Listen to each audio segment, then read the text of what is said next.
Today, I bring you a charming new mystery featuring none other than the brilliant Hercule Poirot, the world's most famous Belgian detective, created by Agatha Christie. This case is filled with twists, clever clues, and Poirot's signature little grey cells at work.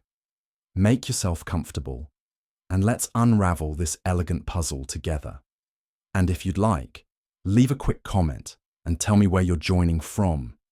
It's always a pleasure to know where our little detective community is tuning in from. Now let's get started. It was one of those rare English afternoons when the rain, for once, decided to show mercy.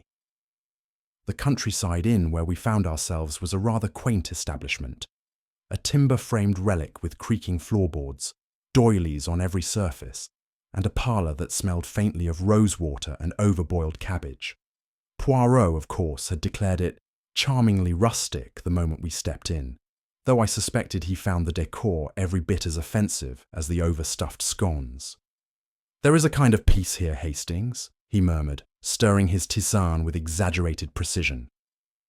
"A place of quiet order, an irregular wallpaper."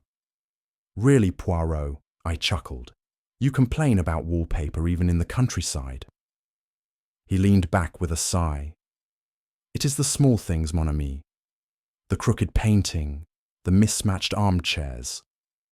From such imperfections, the chaos begins." We had taken the weekend away from London at the urging of Dr. Greystone, who insisted Poirot's mind needed rest, though how a brain like his ever rested was beyond me. Even in the peaceful setting, he inspected our surroundings like a hawk with a monocle. As we sipped tea in the lounge, the ticking of the clock the only competition to the crackle of the fire, I thought we might truly enjoy an uneventful stay. Of course, I should have known better. When the door creaked open and a nervous woman entered, hat askew, eyes darting as if fleeing shadows, I recognized the expression at once. Someone had come with a problem. And Hercule Poirot, despite being on holiday, would not resist. The woman approached our table with the caution of a cat in unfamiliar territory. She clasped her handbag with both hands, twisting its strap anxiously. "Excuse me," she said in a voice barely above a whisper, "but are you Monsieur Hercule Poirot?" Poirot did not look up at first. He dabbed delicately at his lips with his napkin, then folded it with ritualistic neatness before nodding. "You are correct, madame. I am Hercule Poirot, formerly of the Belgian police, currently a private detective. And this," he gestured with a slight smile, "is my esteemed friend and associate, Captain Hastings." She offered a small wobbly smile and introduced herself as Mrs. Flora Ridley. "I do apologize for intruding. Oh dear, I'm not even certain this is the sort of thing one goes to a detective for." Poirot leaned forward, his eyes narrowing with interest. "But, madame, already I am intrigued.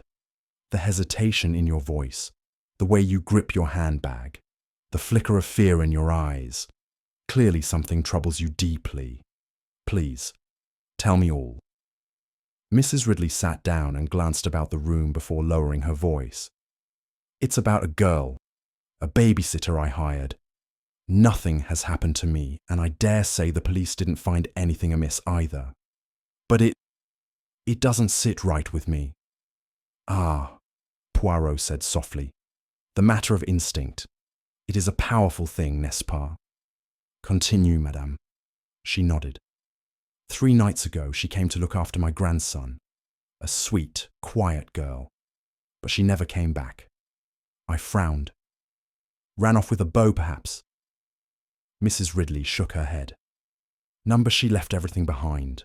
Her coat, her purse, even her shoes." "I hired her through a neighbour," Mrs. Ridley began. "Her name was Emily Arkwell. Very quiet, very polite.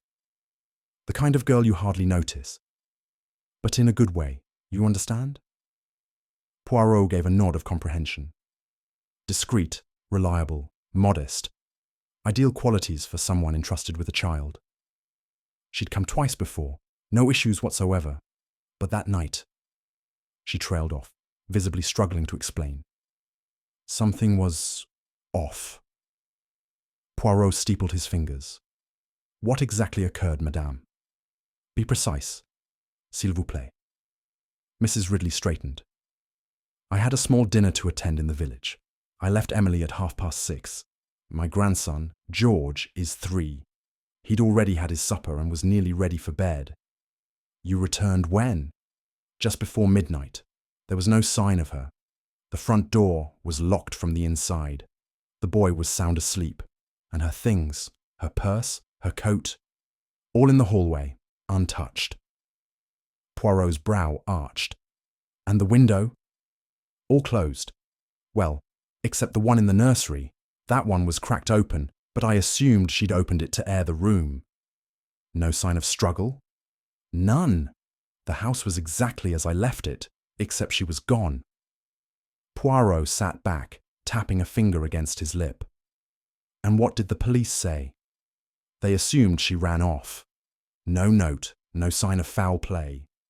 So they concluded she simply left. But it was raining heavily. Her umbrella was still in the stand. She wasn't the type to go out unprepared, and certainly not to vanish without telling anyone. Hastings muttered. Strange that. Poirot's eyes glinted. Indeed, Hastings. A young woman disappears into the night, leaving her possessions behind, her outer garments, her means of communication, even her shoes, and yet she makes no noise, no mess, no scene. That is not the work of spontaneity. It is either very deliberate or very forced. He turned to Mrs. Ridley. I will look into this matter, madam. You say it is not a crime. I say, let us allow the facts to decide. She let out a long sigh of relief. Thank you. I had to ask someone.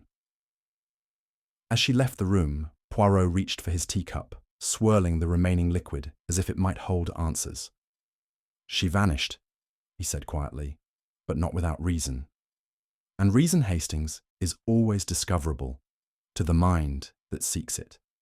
Emily was the quiet type, Mrs. Ridley said, folding her hands tightly in her lap. Polite to a fault. Always early, always well dressed, though never showy. There was something old-fashioned about her, in the best way. Poirot, seated with perfect posture, offered a subtle nod of encouragement. Go on, madame. You were about to say, there was something unusual that night. She hesitated. Not unusual in the sense of misbehavior, no. But I had the sense she was uneasy. She kept glancing toward the window as if expecting someone to come up the path. I asked if anything was wrong, and she just smiled and said she was tired.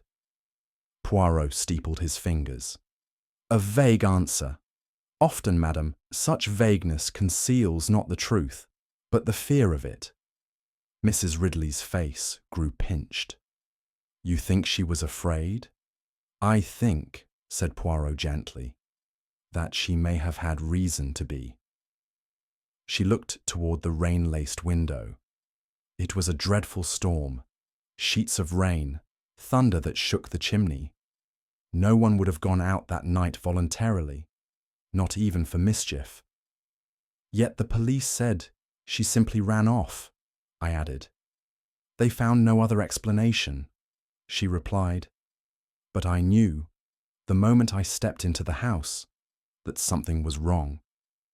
George was sleeping soundly, yes, but the whole place felt hollow, as if something terrible had occurred after I left.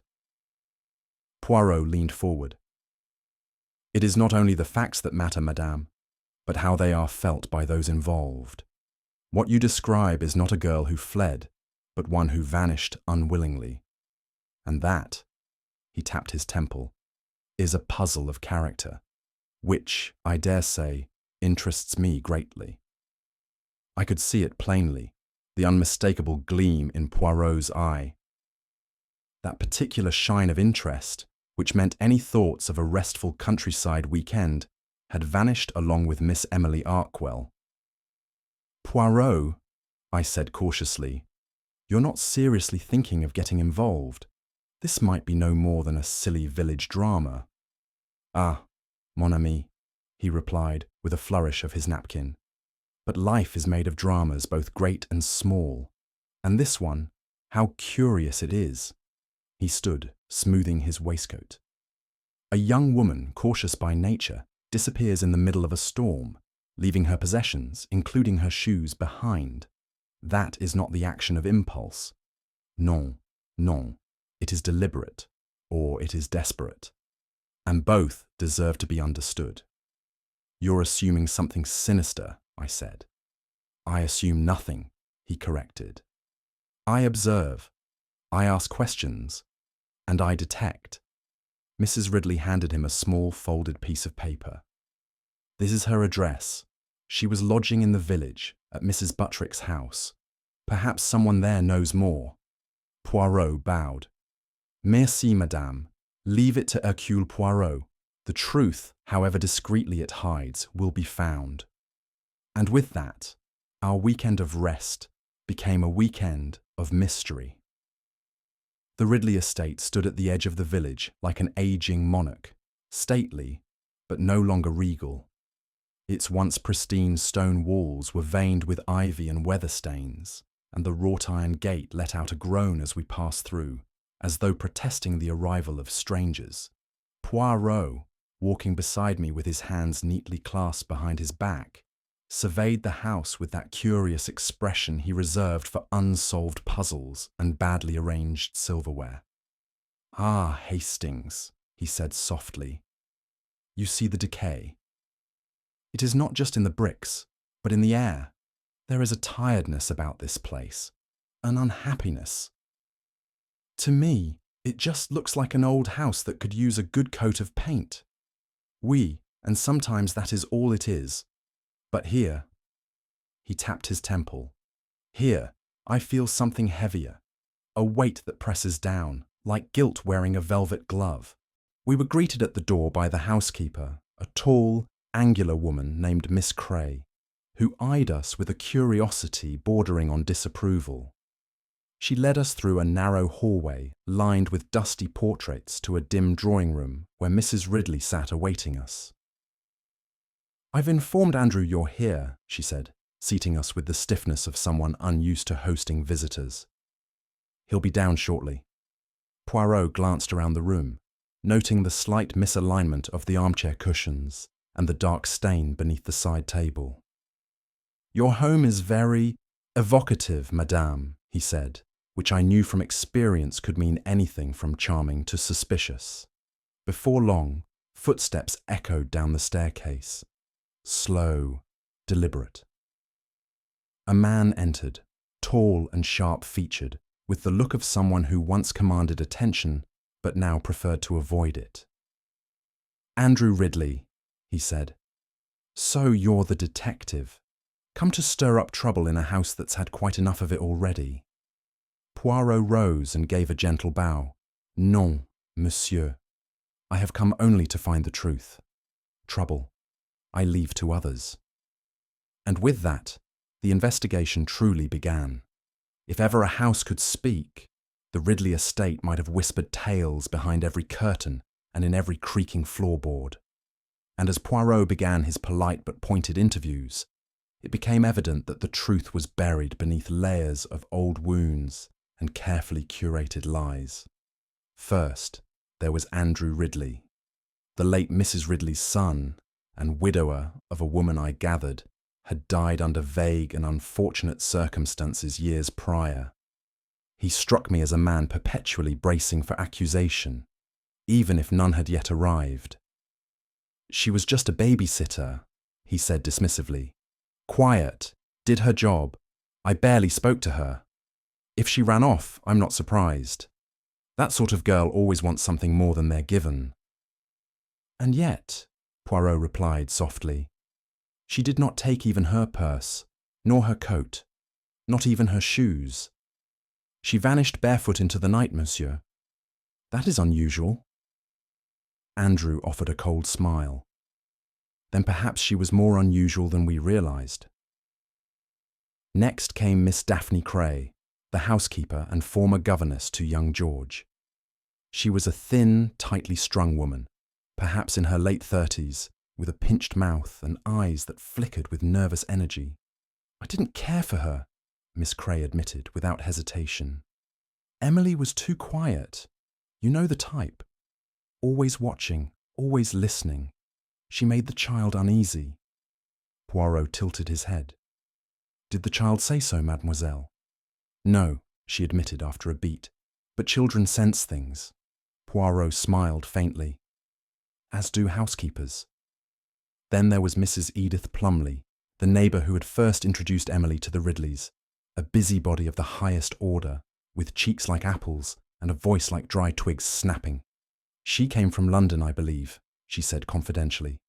Nice girl, bit secretive, but never rude. Kept to herself, the type you'd never expect to make a fuss. And yet, she did not return. Tell me, madame, Poirot leaned forward slightly. Did she ever mention being frightened? Or followed? Mrs. Plumley frowned. Well, now you mention it. She did say something odd last week. Something like, I think someone from the past might have recognized me. But she laughed it off. I didn't press her. Ah, said Poirot, almost to himself. The past, it is never as finished as we like to think. Finally, we were introduced to Dr. Leonard Vale, the village physician, who had recently taken to visiting the estate more frequently. Routine checkups, he explained. George's immune system is still a bit fragile. Poirot watched him carefully. And Mademoiselle Arkwell, did you ever speak with her? A few words, seemed nervous, but many people are, around doctors. Or detectives, Poirot murmured.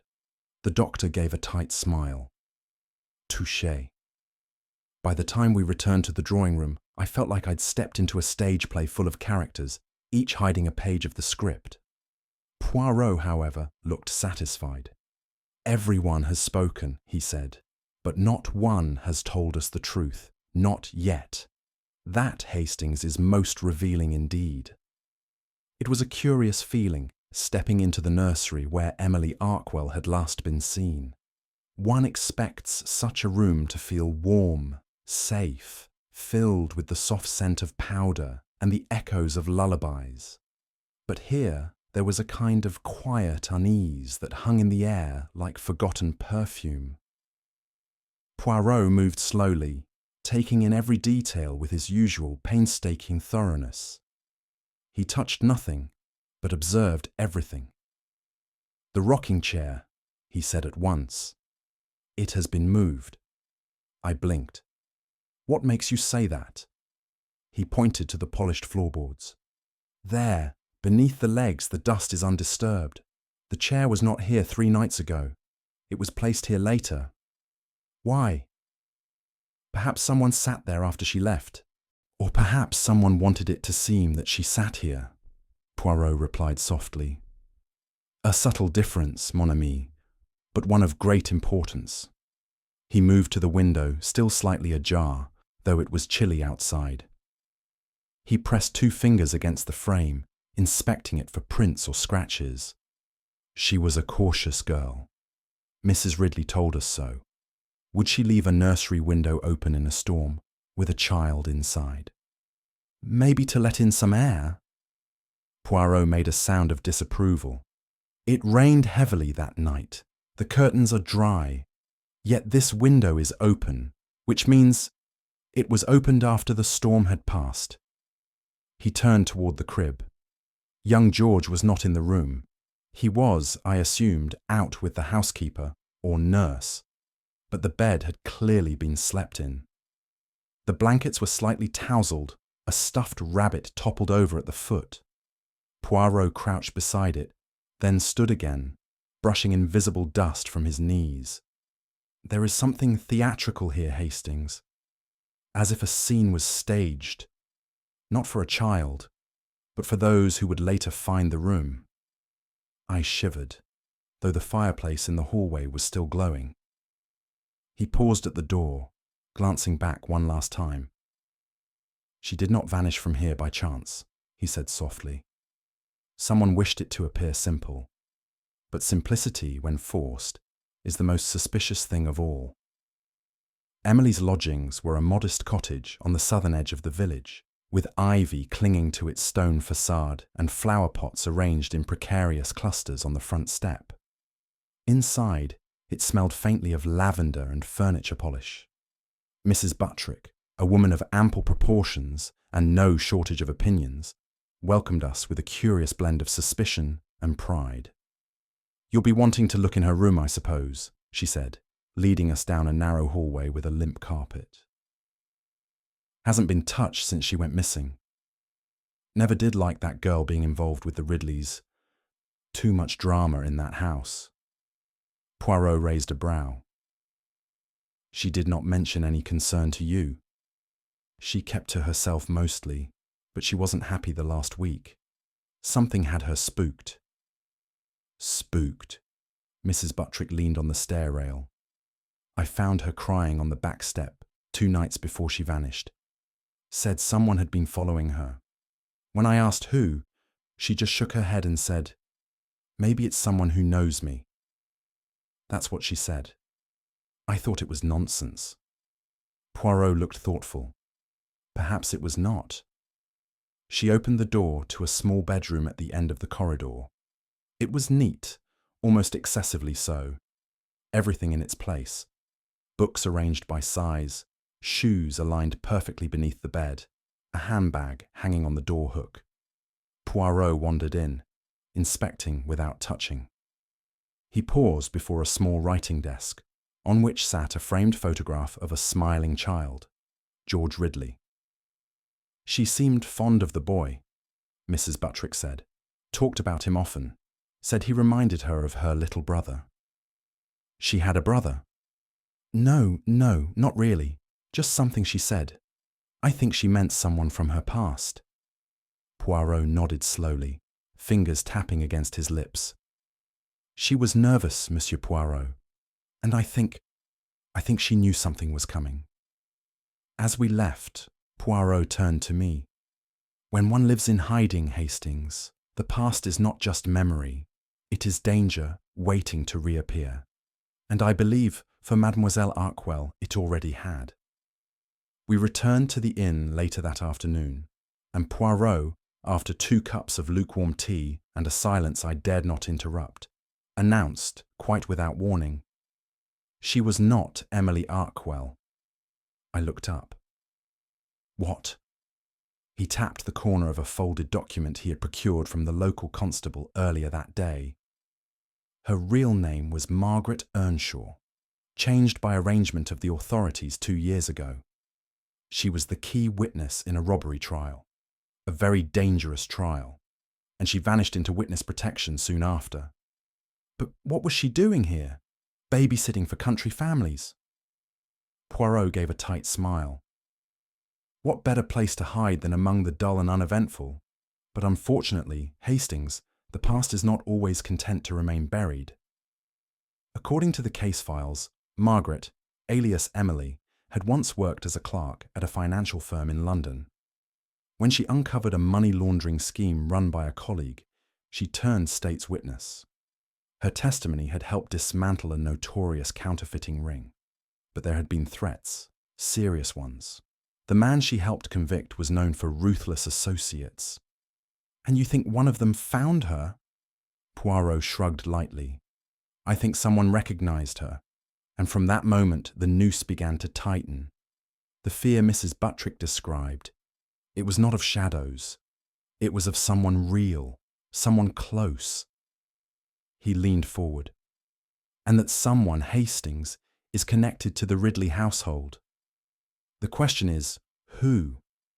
I frowned. "But why now? Why after all this time?"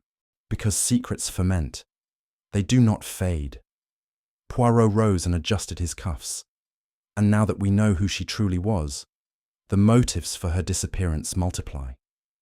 I watched as he turned toward the window, gazing out into the falling dusk. The answer is near, mon ami. We need only find the person who had something to lose if Emily Arkwell, Margaret Earnshaw, was recognised. It was the sort of afternoon where the sky lingered in a moody grey and the very air seemed to breathe secrets. Poirot, as usual, seemed most alive in such weather. We had just returned from the village constable's office, where Poirot had requested the personal effects found at the Ridley home the night of Emily's disappearance. A small handbag, a grey wool coat, and a pair of sensible low-heeled shoes. All, it seemed, left behind by the young woman. But Poirot was not satisfied. He sat now in the Ridley drawing room, his eyes half-lidded in thought, as though listening to the echoes of a conversation no one else could hear. "There is a discord, Hastings," he said suddenly, tapping the grey coat with a gloved finger. "Something is out of harmony." "Doesn't look suspicious to me," I said. "All her belongings are here. That's the odd part, isn't it? Leaving them behind." "Non, mon ami. It is not merely what was left behind, but what was left wrong." He rose, coat in hand, and turned to Mrs. Edith Plumley, who had agreed to meet us again for a few clarifying questions. "You said, madame, that you saw Emily arrive the evening of her disappearance?" "Yes," she replied. "I was tending to my roses when she passed the gate. I waved. She waved back. She wore a blue raincoat, I remember, because it matched the ribbon in her hair." Poirot paused. "A blue raincoat? You are certain?" "Quite." He held up the coat. "And this? Is this what she wore?" Mrs. Plumley blinked. No, that's not the one. That's more of a dull grey." "Just so." Poirot nodded slowly. "Then the coat left behind does not match the coat she was last seen wearing. Curious, no?" A flicker of something passed behind Andrew Ridley's eyes. He had entered the room quietly during our exchange, and I hadn't noticed him until then. "I told you," he said coolly. "I didn't see her that night. Can't help with her clothing." Poirot turned to him with a smile, as gentle as it was sharp. "But surely, monsieur, if she came to your home, if she entered the house, you would have heard her, no?" "I was in my study. Door shut. I wasn't paying attention." "Not even when a storm raged and your son was upstairs?" Poirot's tone was casual, but the question lingered like perfume. Andrew shrugged. "I assumed Miss Cray greeted her." Poirot folded the grey coat carefully and set it down. "So much assumption, monsieur. Assumptions can be dangerous. They do not reflect what is. They reflect what we wish had been." As Mrs. Plumley left, Poirot paced briefly and then murmured, "She arrived in blue. She vanished in grey. What changed between the gate and the nursery? That is what we must know." The call came just after sunset. We were finishing supper at the inn. Poirot was midway through chastising a poorly prepared creme caramel when the innkeeper appeared at our table, his face pale and voice hushed. "They've found her," he said. "Where?" Poirot asked, rising at once. "In the woods, down near the stone well, on Ridley land." The walk there was grim. Lanterns swayed in the evening breeze as constables moved about like shadows in the dark. The well, ancient and crumbling, sat in a clearing that must have once been charming, but now felt desolate. The inspector met us with a furrowed brow. "Body's intact. No visible wounds. She's dressed. Looks like she was placed. Not thrown." Poirot stood at the edge, peering into the abyss. "And her belongings?" "A handbag was found clutched to her chest," the inspector said. "Inside. Odd thing. Counterfeit banknotes, bundles of them, neatly packed." My heart sank. Good heavens! Poirot's expression did not change, but his eyes gleamed with a strange intensity. "So now we know," he murmured. "This was not just a disappearance. This was a silencing. And money, false money, is the thread that connects it all." He turned to the inspector. "Have the notes examined. I believe they will link back to a certain London case, one involving a clerk and a counterfeit ring. And the cause of death? I asked. Too early to tell, said the inspector. No signs of struggle. Poirot was quiet a long moment. Then he whispered, Then perhaps there was no struggle. Perhaps she trusted the one who led her here. The constables continued their work, flashlights swinging like eyes in the dark. I glanced at Poirot and found him still, utterly still, as though he had become part of the woods themselves. He spoke at last, very softly. The well is a place to discard what one cannot face. A truth, a crime, a life.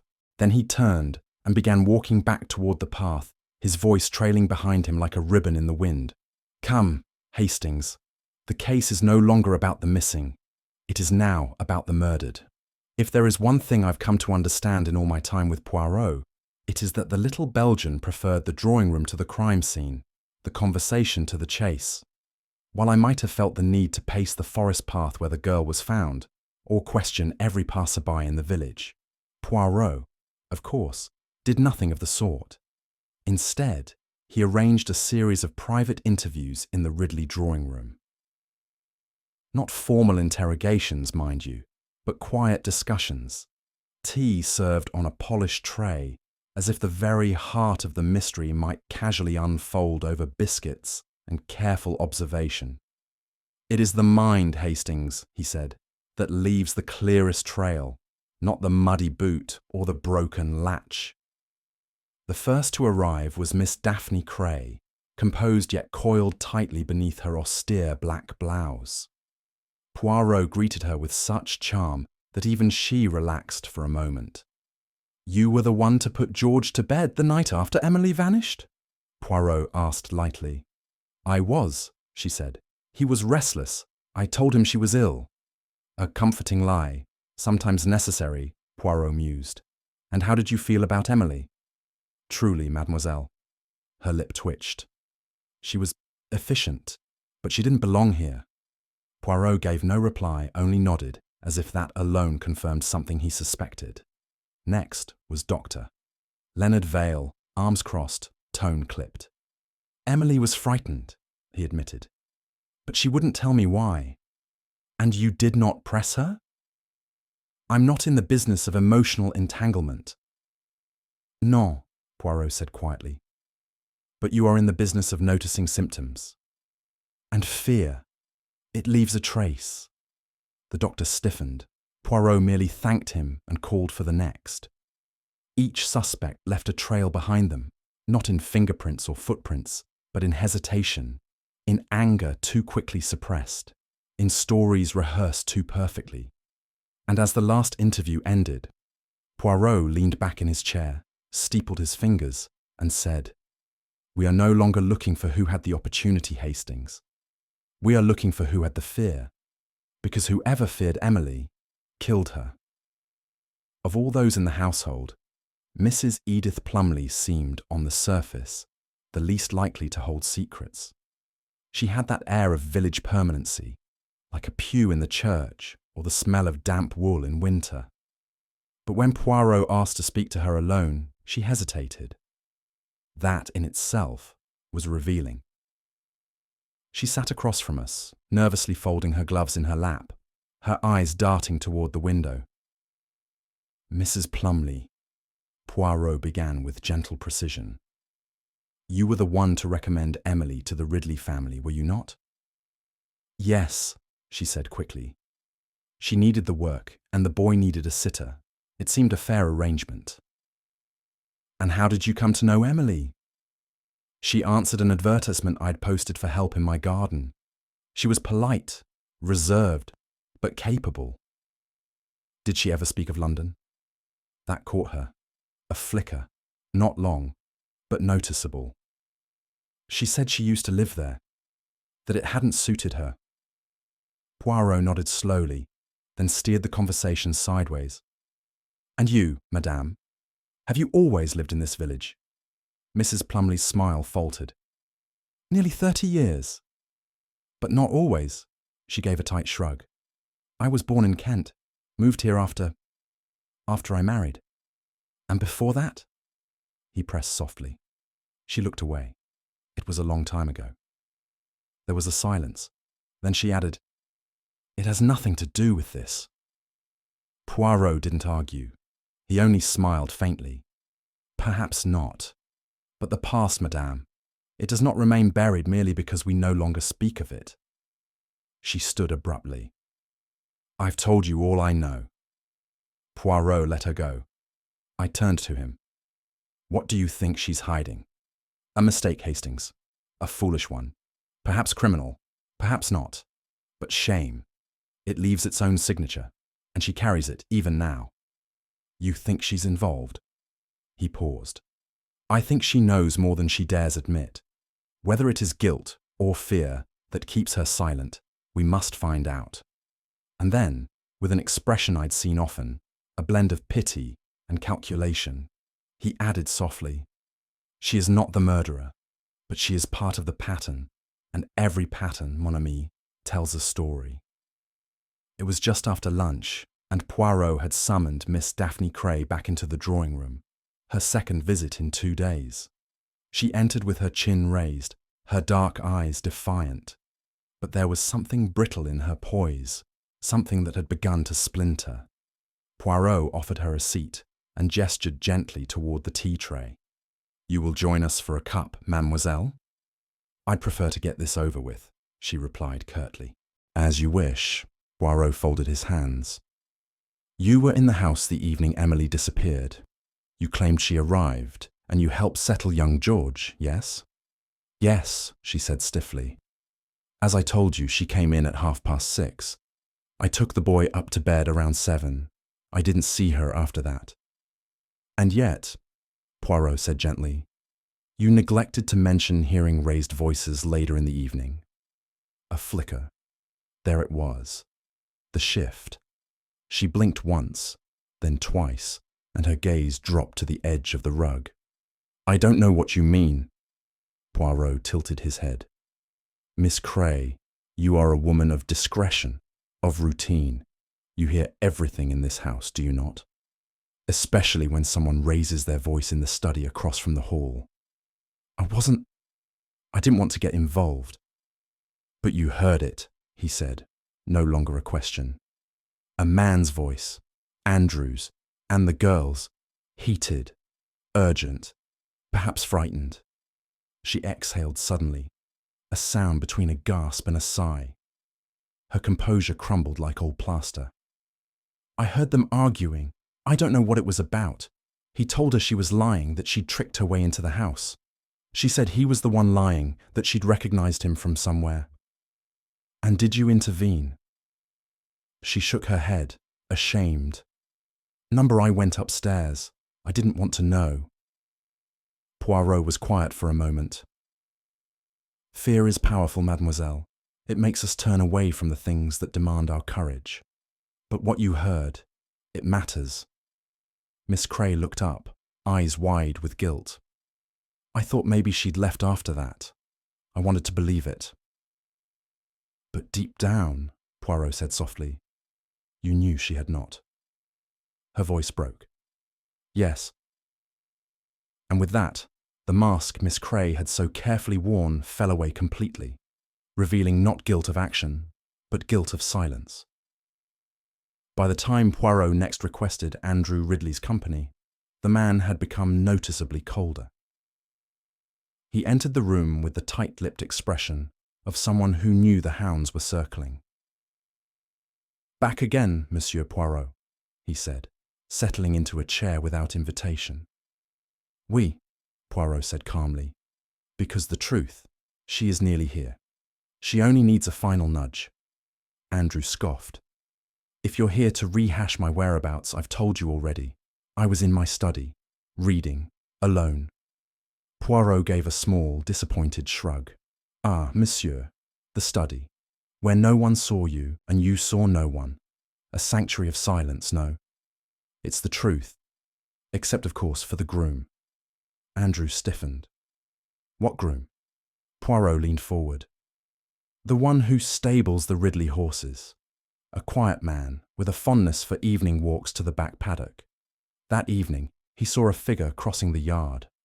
Not just any figure, but a man in shirt sleeves. The same shirt, monsieur, you were seen wearing earlier that day. I stepped out for air. 5 minutes. That's not a crime. Non, Poirot agreed. But it is not what you told me. And a lie, no matter how small, is a crack in the wall of truth. Ridley's mouth twisted. You're twisting words. Poirot smiled faintly. No, monsieur. I am simply listening to the ones you did not say. When Poirot asked to speak with Dr. Leonard Vale once more, I confess I expected little to come of it. The man had been guarded from the start. Clinical, precise, and polite to the point of frost. But Poirot had that way of softening the sharpest edges, not by charm, but by precision, like a scalpel, not a hammer. We met the doctor in the Ridley study this time, an austere room filled with old law books and a distinct smell of mothballs. Vale stood with arms folded, as though preparing for an examination rather than a conversation.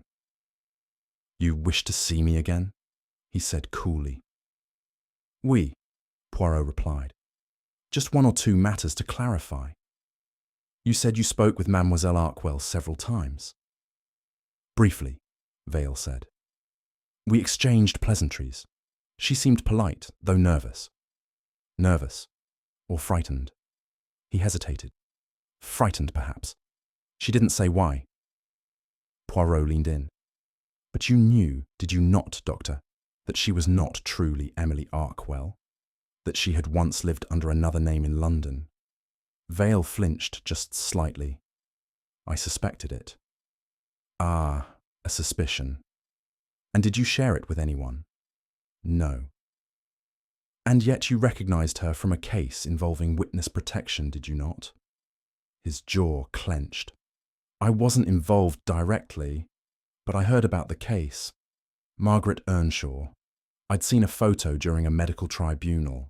She had testified against a man connected to counterfeit operations. Poirot gave a grave nod. And you said nothing because... I assumed she wanted her past behind her. She deserved peace.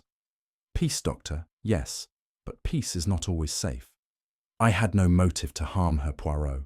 If anything, I admired her. She was brave to do what she did. Poirot was silent a moment, his gaze fixed. Then, so you say, monsieur. And yet secrets, when left alone, have a way of curdling in the dark.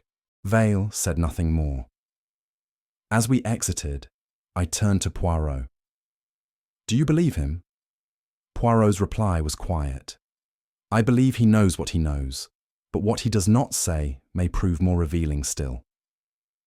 Back at the inn, Poirot requested that I fetch the small wooden valise he kept locked in our travel trunk, a modest box of clippings and documents he carried for emergencies of the intellectual variety, as he liked to call them. Inside were records, newspaper cuttings, notes in his own elegant script. And there, tucked between two yellow telegrams, was an article from 3 years ago. Clark's testimony breaks London counterfeit ring. Margaret Earnshaw, he said, tapping her name with a forefinger. A woman invisible in her own life, until the day she stood in court and condemned the men she worked beside. I skimmed the article, half remembering the case. That was the big one, wasn't it? The ring that ran forged banknotes through respectable businesses. The mastermind, Oliver Marsh, was never caught, but his second, a man named Blake Hauser, went to prison because of Margaret's testimony. There were threats, of course. She was moved under police protection and vanished. Now she has reappeared, under a new name. And now, mon ami, she is dead. Do you think Marsh found her? Poirot shook his head. Non. The counterfeit ring is dead, but its ghost lives on. Someone here knew who she was. Someone here feared exposure, not revenge. Then it wasn't about punishing her. It was about silence, Poirot said. She had become inconvenient. He picked up the forged banknotes recovered from her purse and examined them closely. "They are too crisp, too new," he murmured. "Not relics of an old case, Hastings. They were printed recently, which means the ring is not as defunct as we were led to believe." I was beginning to feel the chill of revelation. Then someone in this village, perhaps in that house, is still involved. Just so. Poirot smiled grimly. And Emily, Margaret, recognized them. Perhaps not the person's face, but the smell, the manner, the nervous habits. A ghost from London, reborn in the countryside. He stood suddenly, his tone rising. "We must look not for the brute Hastings, but for the banker, the one who laundered the lies, the mind behind the distribution, not the manufacture. That is our killer." He tapped the article once more and whispered, almost to himself, "And what does a man do when he has fled his past, reinvented his life, and then sees a ghost walk through his front door?" The next morning, Poirot asked to return to the Ridley estate, not to speak with anyone, but to walk the grounds alone. I trailed behind, as one does, though I confess I had no notion what he was after. He paused by the rose bushes, by the stables, and finally, by the garden gate that led into the woods where Emily's body had been discovered. There, he crouched. "There is a glove missing," he said. "A glove?" I echoed, peering around pointlessly. "We?" he pointed. "There, see?" The soil is soft. There is an outline of a glove, but only one. The other was taken, removed, hidden. Well, one glove hardly seems enough to hang a case on. It is not the glove itself, Hastings. It is the absence of the glove. Why remove only one? Unless... He stood, brushing dirt from his knees. Unless it bore something one did not wish to be seen. A stain, I guessed. Perhaps. Or an imprint. Or powder. But most importantly, someone returned to take it after the body was already placed in the well. Then whoever came back had not finished covering their tracks. That, mon ami, tells us something essential. The killer did not plan this from beginning to end. There was improvisation, panic. I watched him stare into the trees, and now I know who it is. You do? He turned, expression unreadable. Yes, and we must act swiftly. Tonight, I shall gather them all. Why tonight? Poirot straightened his tie and said, almost serenely, "Because, Hastings, one does not let the final act drag. The curtain must fall while the audience still holds its breath." It was precisely 8 o'clock when Poirot requested everyone to assemble in the drawing room of the Ridley estate. The room, with its faded wallpaper and heavy velvet curtains, seemed more like a courtroom that evening, a fitting theatre for the final act. I was seated near the fireplace, notebook in hand, though truthfully I never took notes. I was there to observe, to react, and on occasion, to blurt out the wrong conclusion at just the right moment. Poirot stood near the hearth, immaculate as ever in his tailored suit, moustaches preened to perfection, eyes sharp beneath arched brows. He looked not like a guest, nor even like a detective, but rather like a maestro about to conduct the crescendo. Miss Cray sat stiffly on a settee, glancing toward Andrew Ridley, whose jaw was clenched with the same barely contained disdain he had shown us from the start. Dr. Vale leaned against the bookcase, arms folded, as though awaiting diagnosis rather than disclosure. Mrs. Plumley, for her part, looked pale and fidgeted with her gloves, as if hoping this was all a bad dream. Poirot took his time. He offered no dramatic opening flourish, no hammering accusation. Instead, he said simply, "Ladies and gentlemen, I thank you for your presence.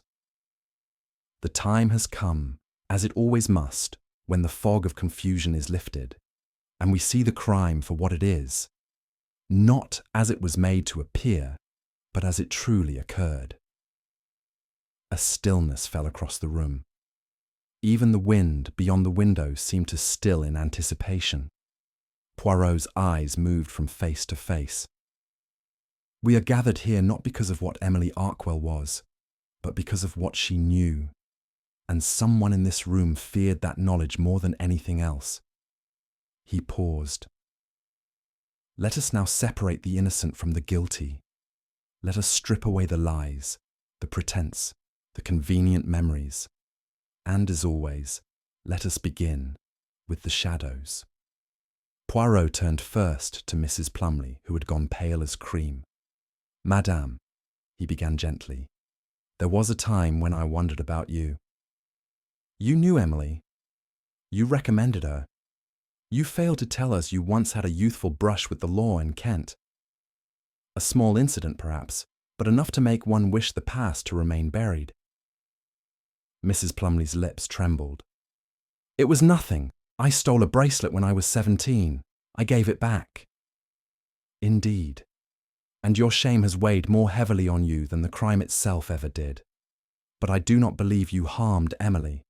I believe you recognized a kindred spirit, a young woman carrying her own secrets. And you looked the other way.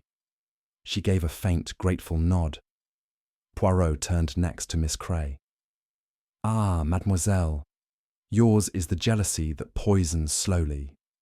You cared deeply for this household, perhaps even for its master, and when Emily arrived, you felt displaced. Her chin rose, but her hands twisted in her lap. But jealousy, mademoiselle, is a motive that leaves trails, rash actions, emotional outbursts, and you, for all your resentment, are not rash. You are loyal, fiercely, perhaps foolishly so. You heard the quarrel, you chose to ignore it, and for that, you carry a different kind of guilt. But you did not kill her. Tears shimmered in her eyes, but she gave no answer. Poirot walked slowly across the carpet. No, the killer was not driven by emotion, but by calculation. Let us speak then of Doctor. Vale's posture shifted slightly, a flicker in the mask. You knew Emily's true identity. You recognized her, but you told no one. Why? Because it is your nature to observe, not to act, or because you feared where that revelation might lead?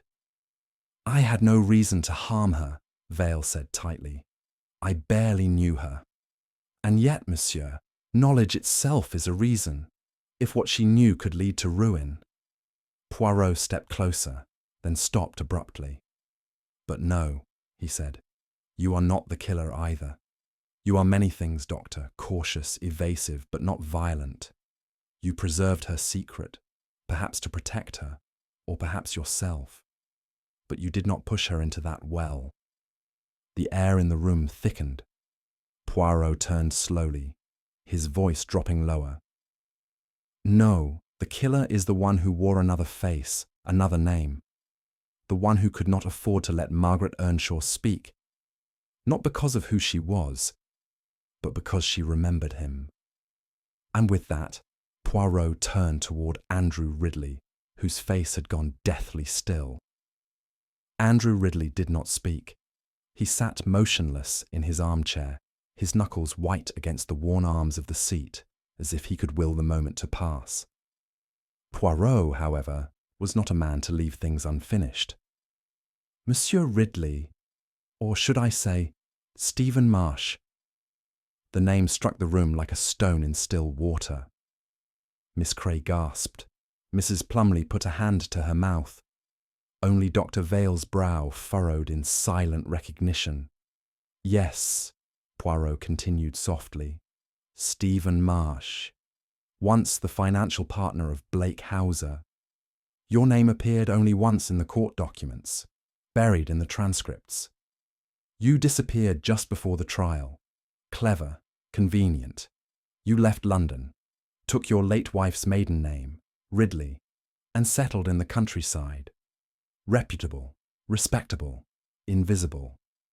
Andrew's lips moved at last. You have no proof. Mais non. Poirot gestured gracefully toward the file I held at my side. I obtained confirmation from the records office this morning. Your fingerprints matched those submitted under the name Stephen Marsh for a minor business license 10 years ago. The same man. Ridley's jaw clenched. You can't make that public. It was all years ago. I was never charged. Poirot's tone remained gentle. But she knew. Emily, Margaret. She remembered your face. It had been years, yes, and your hair was thinner, your voice more controlled. But to someone who had once sat in a courtroom, watched her own testimony shatter lives, watched allies of a counterfeit empire glare at her from the dock. Yes, monsieur, she remembered. He turned slightly, now addressing all in the room. Emily Arkwell never told anyone directly, but she hinted, vaguely to Mrs. Buttrick, carefully to Mrs. Plumley. Her anxiety grew. Why? Because she realized that the man she worked for now, the man in the big house, was one of the very men she had helped bring down. And still, Poirot added, she hesitated. She gave you the benefit of the doubt. Perhaps she wanted to believe she was mistaken. Perhaps she pitied your son. But then something changed. Perhaps she confronted you. And in that moment, monsieur, your carefully constructed life began to crumble. Andrew Ridley leaned forward, voice hoarse now. You can't understand. You don't know what it's like to rebuild from nothing, to live every day looking over your shoulder. Poirot's gaze was level. But she did, monsieur. And unlike you, she told the truth. And she paid for it. With her life. Poirot stood now in the centre of the room, his voice slow and deliberate, each word placed like a chess piece on a winning board. Let us return to that night, the night of the storm. He gestured toward the window, the shadows outside lengthening with the hour. Emily arrived just after 6. She was uneasy but determined.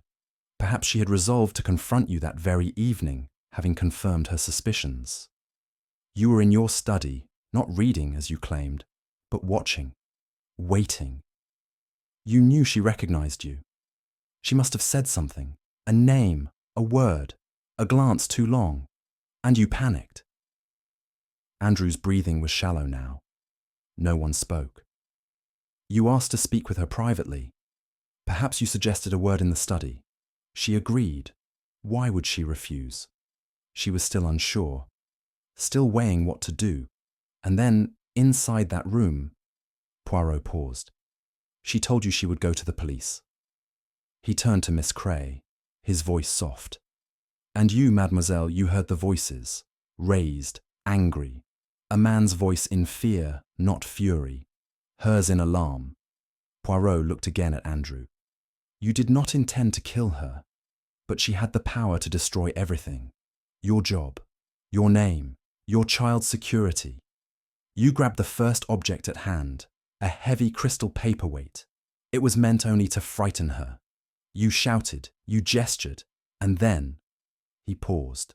You struck. One blow, quick, brutal. And when you realized what you had done, the panic returned, but colder this time. You wrapped her in her coat. You carried her out through the rear path, and you placed her, carefully, into the old well. Andrew's voice cracked. I didn't mean to... Poirot's expression was neither harsh nor gentle. But you did. And then you tried to create confusion. You left behind a different coat. You opened the nursery window to suggest escape. You wiped the study clean, almost, but not completely. A faint lipstick stain on a glass. A missing glove. The little things, monsieur, les petits détails. They always betray us. He turned to the others. That is how Emily Arkwell died. That is how Margaret Earnshaw was silenced, not by an enemy of the past, but by a man who feared the truth she remembered. Andrew Ridley said nothing, but the collapse was complete. He bowed his head. Poirot nodded solemnly. The truth, as always, reveals itself in time, even when buried in a well. It was only after Andrew Ridley had fallen into stunned silence that Poirot turned toward the small table in the corner of the room. Upon it sat a glinting object, almost decorative, unassuming. A crystal paperweight. It had been recovered, we later learned, from the bottom of the well where Emily's body had been found. At first, it had appeared to be nothing more than debris, discarded long ago, but Poirot had known better. "Behold, mes amis," he said, lifting it carefully with a handkerchief. "The instrument of violence. Beautiful, is it not? Heavy, solid, conveniently to hand in a moment of panic." The paperweight, once an innocuous ornament from the Ridley study, now bore the weight of something far more sinister. Poirot turned to the group. "You will recall that I asked about the study, if anything had been removed. Monsieur Ridley insisted nothing was missing, but I, who observe with care, noted a subtle change. A square of dust upon the desk, a slight discoloration where this object had once rested." He glanced toward Ridley. "It was removed after the crime. Hidden. Not far, but far enough. Perhaps you had meant to throw it in the woods. Perhaps you hesitated, and in the end, you cast it down with her, hoping it would disappear with time." Ridley's eyes flicked toward the paperweight, but said nothing. Poirot set it gently back down. "It has since been tested.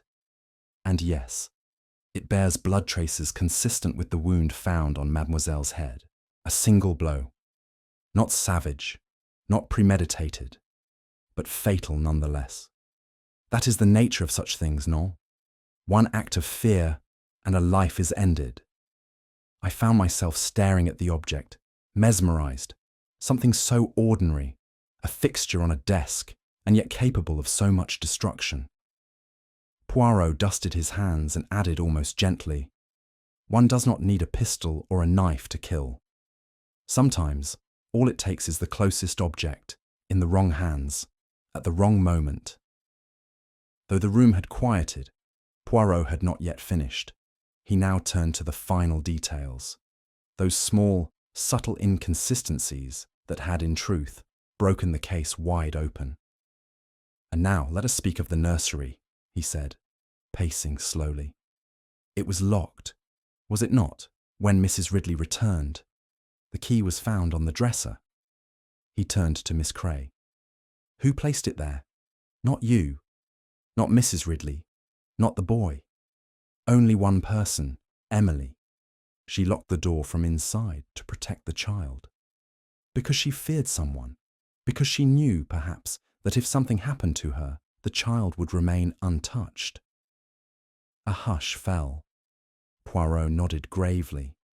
That act alone, small, instinctive, tells us she knew she was in danger. She did not run. She protected the boy. She locked the door. Then Poirot shifted his attention to the coats. "And then there is the matter of the coat," he said, turning to Hastings now. "You remember, mon ami, Mrs. Plumley swore she saw Emily arrive in a blue raincoat, and yet a grey one was found hanging by the door." "Yes," I nodded. "She said it didn't match." "Just so, because it was not hers. It was planted. The true coat, the blue one, was found buried near the well." Poirot allowed that to settle in. "Ridley changed the coats deliberately. Why? To suggest she had never arrived, to suggest perhaps that she had come, then fled. But he could not know that Mrs. Plumley would recall the colour so vividly, nor that I would notice the grey coat had not been soaked by the storm. It had been placed after the fact, dry, deceitful." A slight murmur moved through the room. Poirot stepped closer to Andrew. "The child was safe because she thought to protect him. The window was opened after the fact to suggest an escape, but none of it held, monsieur. The locked door, the wrong coat, the missing paperweight. They told me the truth, not loudly, but quietly, persistently." He looked up, suddenly soft. "She tried to save herself. But more than that, she tried to save your son. And that is the most tragic part of all. Andrew Ridley sat slumped in the armchair, his carefully composed world in ashes at his feet. His hands trembled slightly. The paperweight still glinted under the lamplight. No one spoke. Even Hastings, for once, remained silent. Poirot stepped forward, not accusingly, but almost tenderly. "Monsieur," he said, "it is time." Ridley let out a long breath, the air of a man who had been holding it in for too long. "Yes," he whispered. "Yes." She recognized me. She said my eyes hadn't changed. I denied it. I said she was mistaken. But she wasn't. And then she said she'd go to the police. His voice cracked. "I didn't plan it. I swear I didn't. But I saw everything crumbling again. Everything I'd built. I told myself I only meant to frighten her. Just one blow. Just one." He closed his eyes. "When she fell, I didn't know what to do. I didn't think. I wrapped her in her coat. The wrong coat. I was trying to confuse things, make it look like she'd never arrived." Poirot nodded slowly. "And the boy?" Ridley looked up. "She loved him. She locked the door behind her." There was silence again, heavy and final. Poirot turned to the constable waiting by the doorway. "You may take him now." And thus, the truth, so long hidden in shadow, finally stood in the light. By the following morning, the Ridley estate had returned to an eerie stillness. The drawing room, scene of confession and confrontation, stood empty save for the lingering tension in the air. Andrew Ridley had been taken into custody quietly, escorted by 2 village constables who barely spoke as he was led from the house. He did not resist. There was no struggle. The moment of exposure had drained him. He left like a man who had already served a sentence in secret. Poirot and I stood at the gates, watching the car disappear down the long gravel drive. "I must say," I murmured, "I never saw it coming." Not Ridley. He seemed so repressed, yes, but murderous. Poirot adjusted his gloves, ever meticulous, even after the storm had passed. "Mon ami, it is always the respectable man who surprises, the one who seems too polished, too controlled. Behind the mask, there is often the greatest turmoil."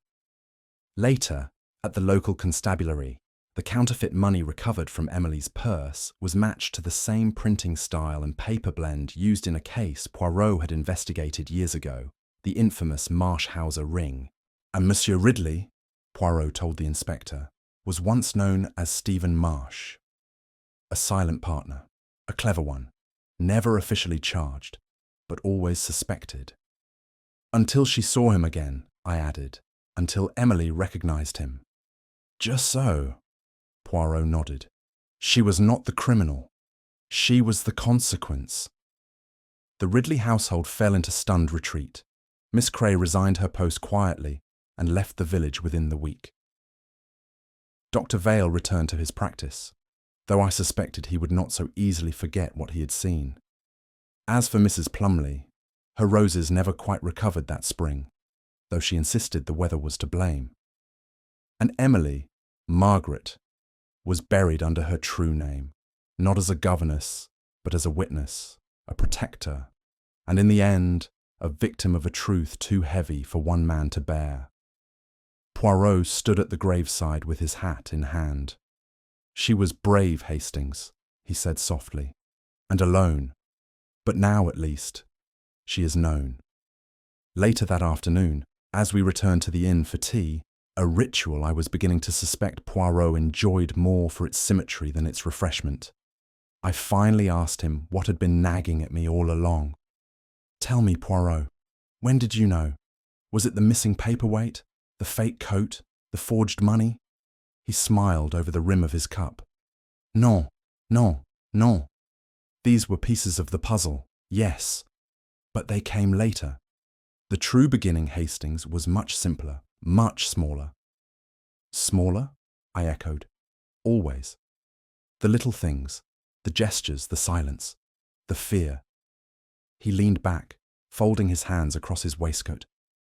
"When I met Monsieur Ridley, I watched how he looked at her photograph. Not with sorrow, not with curiosity, but with fear. A flicker, less than a second. But it was enough. That is what told me he knew her. I stared, but that could mean anything. But in my experience, Hastings, fear is the one emotion a man cannot disguise. Not when it comes suddenly. It bypasses the brain and leaps straight to the eyes. He tapped his temple. It was then I knew he was hiding something. Not evidence, not guilt, but identity. And from there, it was only a matter of time. He sipped his tea with evident satisfaction. It is the psychology, mon ami, the mind behind the mask. That is where the murderer always waits. The photograph in question was a modest one, just a small frame on a dresser in Emily's room, captured weeks before her death. She sat with the Ridley child, both smiling in a garden of late summer bloom. It was ordinary, innocuous, but Poirot, as always, saw more. He recounted it to me once again, his voice slow, reflective. I had already observed the fear in Monsieur Ridley's expression when shown that photo. But it was not until I saw the picture myself and the detail within that I understood the depth of it. He pointed to the corner of the image. Look closely, Hastings. There, in the background, just barely visible, is the edge of the study window, and in its reflection, one can just make out Ridley himself, standing inside, looking out. I leaned in, squinting. Good heavens, you're right. It is faint, but unmistakable. And it means that the photo, taken by the housekeeper no doubt, was not just of the girl and the boy. It included him. And when he saw it, when he realized what she had kept in her room, he panicked. Poirot folded his hands. Perhaps he thought she kept it as evidence. Perhaps it simply reminded him of who she was and what she knew. But the fear, Hastings, that was real. That was the seed. And from there, the murder grew. I shook my head slowly. It always comes down to one detail with you, doesn't it? Poirot smiled. Mais oui, that is the joy of it, mon ami. The human soul, it always leaves fingerprints. We departed the village the next morning. The skies had cleared, and the countryside, ever deceitful in its charm, glowed beneath a pale spring sun. As the train pulled away, I glanced at Poirot, who sat opposite me, immaculately dressed, as always, with a small suitcase at his feet and a folded newspaper on his lap. He had been silent for most of the journey, lost in thought. But just as we passed the ridge overlooking the Ridley estate, he spoke at last. You see, Hastings, one never truly knows what lies behind respectable windows. I raised an eyebrow. Meaning? Meaning, he said, folding his hands, that the countryside is not so innocent, mon ami. The curtains may be lace, the gardens manicured, but behind them, secrets, regret, and sometimes murder. I chuckled softly. You really ought to write a book one day, Poirot. He gave a modest shrug. Ah, but I leave that to you and your imagination. I simply tidy up the untidiness of others. He turned to the window and murmured, Even a girl hired to soothe a child's sleep may awaken the dead past. And with that, we fell once more into the gentle rhythm of the rails. It was nearly a week later when the final shadow of the case revealed itself.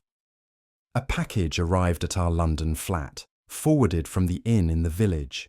Inside was a small square envelope, yellowed slightly, sealed with care, and bearing Poirot's name in a neat, slanted hand. The note enclosed was short, the handwriting shaky but deliberate. Monsieur Poirot, I do not know if I am imagining things. Perhaps it is just fear, but I believe I've seen someone I once knew, someone from before. He said nothing, but I recognized him. Not the voice, not the face, but the feeling, the way he looked at me. If I am wrong, this letter will be nothing. If I am right, then I trust you will find the truth. His name is Ridley now, But I do not think that is who he was. I am afraid, Monsieur Poirot. Not for myself, but for the boy. Please come if you can. Emily Arkwell. Margaret. Poirot folded the letter in silence and placed it on the mantelpiece. She knew, I said quietly. Poirot nodded once. Yes, and she reached for the truth even as it reached for her. He stood, adjusted his cuffs, and said softly, Alas. She saw the storm coming, Hastings, but not how fiercely it would fall. And so, the curtains fall on yet another mystery unravelled by the little grey cells of Hercule Poirot. In a world of disguises and quiet deception, it was not brute force, but the mind's quiet tremble, the fear behind a glance that gave the truth away. Poirot saw what others missed, not just the clues, but the behaviour that betrayed a man running from himself. In the end, it was a photograph, a missing glove, a locked nursery door, and most of all, a girl's intuition that lit the path to justice. For Poirot, it is never the noise of the world that reveals guilt. It is the silence within it. It always comes down to behaviour, mon ami, Poirot once told me, because even the cleverest lie walks differently than the truth.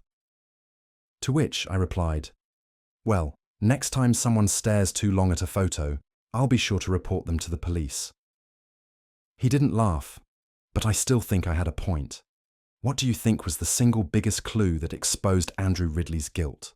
Was it the missing glove, the forged money, or his look of fear at Emily's photo? Let us know in the comments below. We'd love to hear your theories. If you enjoyed this Hercule Poirot mystery, don't forget to like, share, and subscribe to our channel. Your support helps us bring more thrilling, mind-bending Poirot stories to life every week. And remember, the truth always finds its way, even when it hides behind a smile. Until the next case, mes amis.